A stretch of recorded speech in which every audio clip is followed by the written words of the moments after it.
But Savitri की अमावस्या के दिन ब्रह्मा जी के मुख से प्रकट हुआ है। सौभाग्यवती नारियां अखंड सौभाग्य के लिए बट सावित्री का व्रत आप लोग करते होंगे, कई लोग अखंड सौभाग्य के लिए करेंगे, क्योंकि इस बट के पेड़ के नीचे भगवान विष्णु शंकर जी से विनती करे थे वर के लिए, इसलिए अखंड सौभाग्य का देने वाला, जिसका प्रॉपर्टी का झगड़ा चल रहा हो, अदालत में कोई केस चल रहा हो, किसी भी चीज का केस, अदालत में अगर किसी भी चीज की अगर केस चल रहा है तो बड़ के पत्ते के ऊपर बालू मिट्टी का शिवलिंग बना, बालू रेत का, बड़ के पेड़ के नीचे ही उसकी पूजन करें, उस पे 3 चम्मच दही चढ़ा दें, अपनी मनोकामना कर कर दही चढ़ाकर उस दही को चम्मच में वापस लेकर शंकर जी की पूजन कर कर उसको विसर्जन करें। वो दही जो लेकर आए, जब अदालत कार्रवाई हो और आप केस के लिए अदालत में जाएं, उसको चंदन में मिलाकर तिलक कर कर जाइए, आपका काम विजय प्राप्त होगी, काम फतेह हो जाए। बटकेश्वर महादेव का स्मरण करने से कार्य की सिद्धि होती है। जिस बच्चे का एग्जाम में पास नहीं हो रहा हो, अच्छे नंबर नहीं आ रहे हो, वो भी इस दही का तिलक लगाकर जा सकता है। बटकेश्वर ऐसे भगवान शिव विराजमान हैं। 16 श्रृंगार में नारी के हाथ की चूड़ी का कलर अलग हो सकता है, चूड़ी की डिजाइन अलग हो सकती है, चूड़ी अलग हो सकती है, चूड़ी महंगी सस्ती हो सकती है, मंगलसूत्र की कीमत ऊंची नीची हो सकती है, पांव की बिछुड़ी की कीमत ऊंची नीची हो सकती है, कान के कुंडल की कीमत ऊंची नीची हो सकती है। तुम्हारे शरीर पर जितने जितने 16 श्रृंगार हैं उसकी कीमत ऊंची नीची हो सकती है। केवल मंगलसूत्र की डिजाइन बदल सकती है, नाक की लौंग की डिजाइन बदल सकती है, कान के बुंदे की डिजाइन बदल सकती है, हाथ की चूड़ी की डिजाइन बदल सकती है, पांव की पायल की डिजाइन बदल सकती है। केवल नारी के 16 श्रृंगार में एक श्रृंगार ऐसा है जिसकी कीमत जो पहले थी वही कीमत आज तक है और उसकी डिजाइन आज तक नहीं बदली। वो मांग का सिंदूर है, एक जैसी डिजाइन है और एक जैसी कीमत है। सारे श्रृंगार की कीमत अलग, पर मांग में जो सिंदूर डाला जाता है वो एक कीमत का होता है, एक डिजाइन का होता है और एक जैसा होता है, और वो सबसे भारी होता है। सावित्री यमराज से कह रही है मेरे पति को छोड़ दो। यमराज कह रहा है सावित्री तेरा पति मर चुका है, मांग के सिंदूर को पोंछ दे। सावित्री कहती है पूरा श्रृंगार उतार दूंगी पर मांग का सिंदूर नहीं पूछने दूंगी। तब यमराज ने कहा जब तक तू मेरे मांग का अपनी मांग का सिंदूर नहीं उतारती तब तक तू मेरे पास नहीं आ सकती। भगवान यमराज से सावित्री ने कह दिया मैं भी तुझे वचन देती हूँ यमराज, मेरी मांग में जब तक सिंदूर है, जैसे सीता ने लाइन, लक्ष्मण जी ने लाइन खींच दी थी और सीता पार नहीं जा सकती थी, मैं भी तुझे वचन देती हूँ जब तक नारी की मांग में सिंदूर है तब तक तू उसके पति को उसके सामने लेकर नहीं जा सकता, ये भी मैं तुझे कह देती हूँ। यमराज भैंसे पर सवार होकर सत्यवान को लेकर जा रहा था, सावित्री से वचन पर वचन चल रहे थे, बड़ के पेड़ के नीचे छोड़कर आए। क्या चाहिए तुझको, क्या चाहिए तुझको, क्या दूं मैं तुझको, कुछ मांग ले मुझसे। सावित्री कहती है क्या दोगे आप, मेरे पति के प्राण दे दो बस वापिस, और कुछ नहीं चाहिए। यमराज यमलोक में प्रवेश करने लगा, मांग के सिंदूर में से थोड़ा सा सिंदूर सावित्री ने केवल हाथ में लेकर अपनी बिंदी पर जो लगाया, सत्यवान को लेकर यमराज अंदर नहीं जा पाया, बाहर खड़े होकर कहता है मांग ले, मैं तुझे एक वचन नहीं, तू बोले तो मैं 2 वचन दे देता हूँ, तू बोले तो मैं 3 वचन दे देता हूँ, तू मांग क्या चाहिए। तब सावित्री ने कहा देना चाहते हो, हाँ। अब यमराज को लगा कि लालच में पड़ गई सावित्री, तब कहा पहला वचन दीजिए, मेरे अंधे सास ससुर के नेत्र वापिस आ जाएं। यमराज ने कहा तथास्तु। दूसरा वचन दीजिए, मेरे सास ससुर अपने पोता पोती का मुख देखें। यमराज ने कह दिया तथास्तु।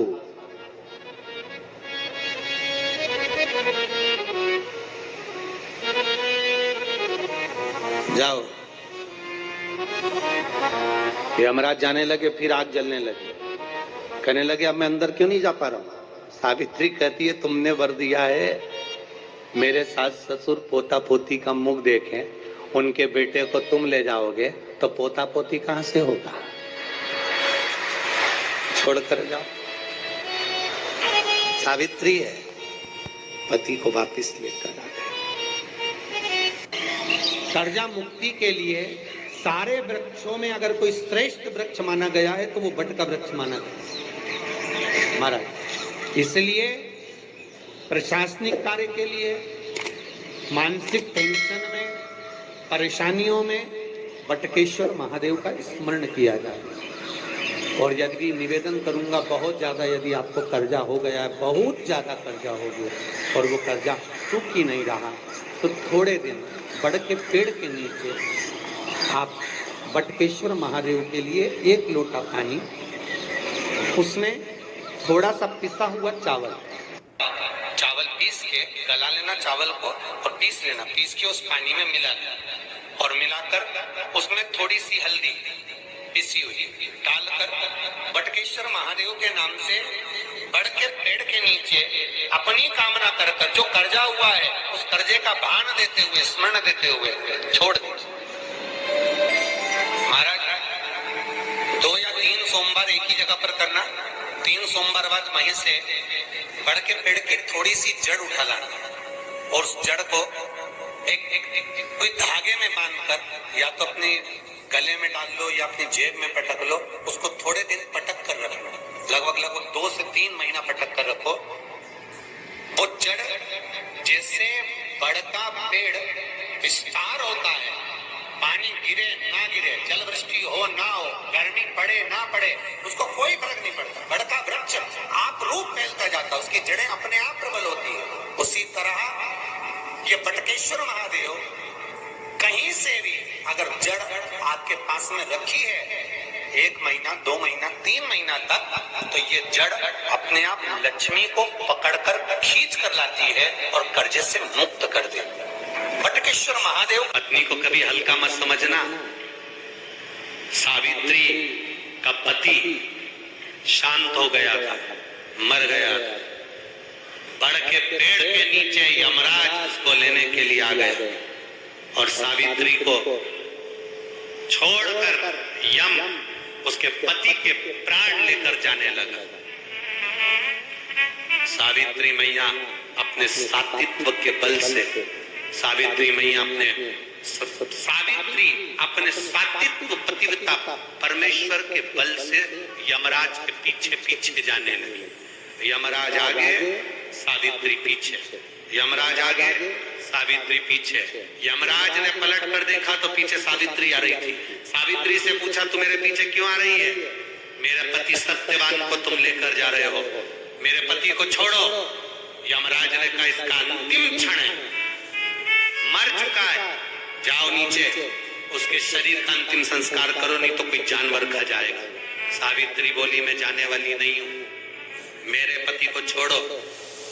यमराज कहते हैं हम जिसको पकड़ लेते हैं उसको छोड़ते नहीं है।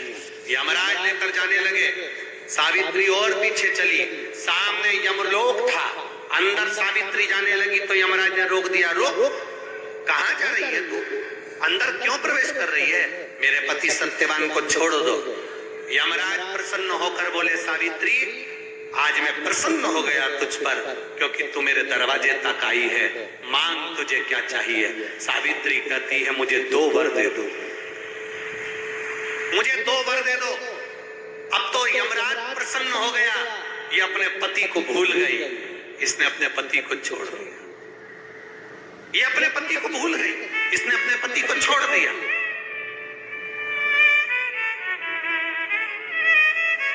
और इसने अपने पति को छोड़ दिया।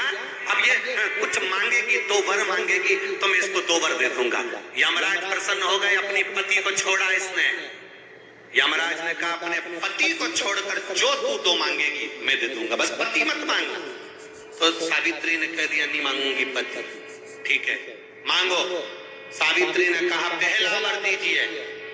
मेरे सास ससुर की आंख में रोशनी नहीं है, उनकी आंखों से दिखता नहीं है, बस इतना सा वर दे दो, उनकी आंख की रोशनी आ जाए और वो अपनी गोद में अपने पोते को खिलाएं, बस ऐसा वर दे दीजिए। यमराज प्रसन्न हो गए, इसमें पति नहीं मांगा, तथास्तु। अब यमराज ने कहा दूसरा वर मांगो। सावित्री बोली दूसरा वर दे दीजिए। मेरे सास ससुर आज तक कोई तीर्थ करने नहीं गए, मेरे सास ससुर का जो बेटा है वो उनको तीर्थ कराए, बस ये वर दे दो। यमराज ने कहा इसने अपने पति को नहीं मांगा, तथास्तु। अब यमराज ने कहा जा सावित्री के कहां जाऊं? आपने कहा था मेरे सास ससुर जब आंखों से रोशनी पाए अपने पोते को खिलाएं, पति तुम ले जाओगे तो पोता आएगा कहां से? पति तुम ले जाओगे, पोता कहां से आएगा?